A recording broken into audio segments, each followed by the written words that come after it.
မြင်္ဂလာပါမနေ့ပြန်ခုနှစ်ရက်သားသမီးများအတွက်တရက်တာဆောင်းရင်ရှောင်းများကိုစတင်ပြောကြားပေးပါတော့မယ်တနင်္ဂနွေသားသမီးများအတွက်ယနေ့မှာတော့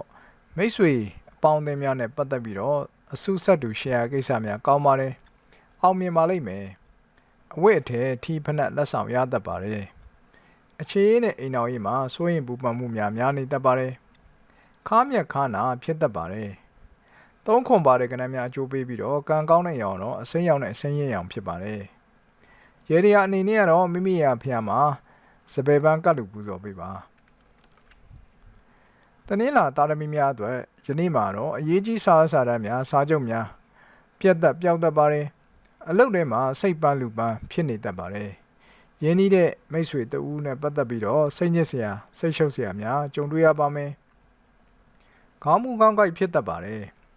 ချစ်သူစီကနေပြီးတော့ထင်မှတ်မထားတော့လက်ဆောင်များရတတ်ပါတယ်။လေးတစ်ပါတဲ့ကဏ္ဍများအကျိုးပေးပြီးတော့ကံကောင်းတဲ့ရောင်တော့အနက်ရောင်နဲ့ရွှေဝါရောင်ဖြစ်ပါတယ်။ရေဒီယာအနေနဲ့ကတော့မိမိရန်ဖျားမှာအုံဒီပါတဲ့မို့ကတ်လို့ပူဇော်ပေးပါ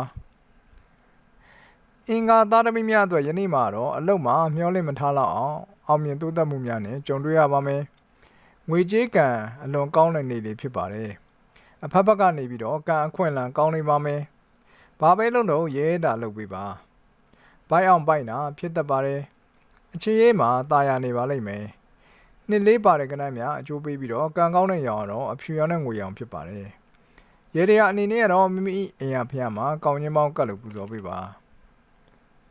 ဗုဒ္ဓဦးသားသမီးများအတွက်ယနေ့မှာတော့ရှေးတွားခတ်နောက်ဆွားခတ်ဆုံးဖြတ်ခတ်တာမျိုးတွေကြုံတွေ့ရတတ်ပါတယ်အယောင်းဝယ်ကောင်းပါမယ်လက်ရွှင်ပါမယ်ငွေကြေးကအလွန်ကောင်းပါတယ်သွားကြိုက်တာသွားနာတာမျိုးတွေဖြစ်တတ်ပါတယ်တစ်သုံးပါတဲ့ကဏ္ဍများအကျိုးပေးပြီးတော့ကံကောင်းတဲ့ရောင်တော့အနီရောင်ဖြစ်ပါတယ်ရေဒီယာအနေနဲ့ကတော့မိမိရဲ့အဖျားမှာစမှုစာ၃ခုကတ်လို့ပူဇော်ပေးပါကြာရာပရိသတ်သမီးများအတွက်ယနေ့မှာတော့အလုံးမှာစိတ်မပါပဲဖြစ်နေတတ်ပါတယ်လျှက်စစ်ပစ္စည်းများပြုပြင်ပြင်ဆင်ရတတ်ပါတယ်လူမျိုးကြပါတာကြားတွေရဲ့အကူအညီအထောက်ပံ့တွေရရှိပါလိမ့်မယ်ငွေကံကောင်းပါတယ်ကိုယ်လက်ရရန်တာမျိုးတွေဖြစ်တတ်ပါတယ်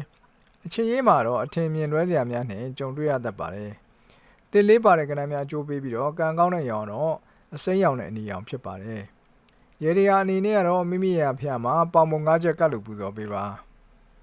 ။တောက်ကြသားသမီးများအတွက်ယနေ့မှာတော့အလုပ်တွေတိုးလို့တန်လန်ဖြစ်နေတတ်ပါတယ်။ဆုံးဖြတ်ခတ်တဲ့အခြေအနေအကျက်သေးမျိုးတွေနဲ့ကြုံတွေ့ရတတ်ပါတယ်။အိမ်တော်ကြီးမှာအထင်မြင်လွဲစရာများနဲ့ကြုံတွေ့ရတတ်ပါတယ်။လေထိုးလေအောင်ဖြစ်တတ်ပါတယ်အခြေရေးမှာစကားများညှင်းခုန်နေရတတ်ပါတယ်လေးချောက်ပါတဲ့ကဏ္ဍများအကျိုးပေးပြီးတော့ကံကောင်းတဲ့ရောင်တော့ရွှေဝါရောင်ဖြစ်ပါတယ်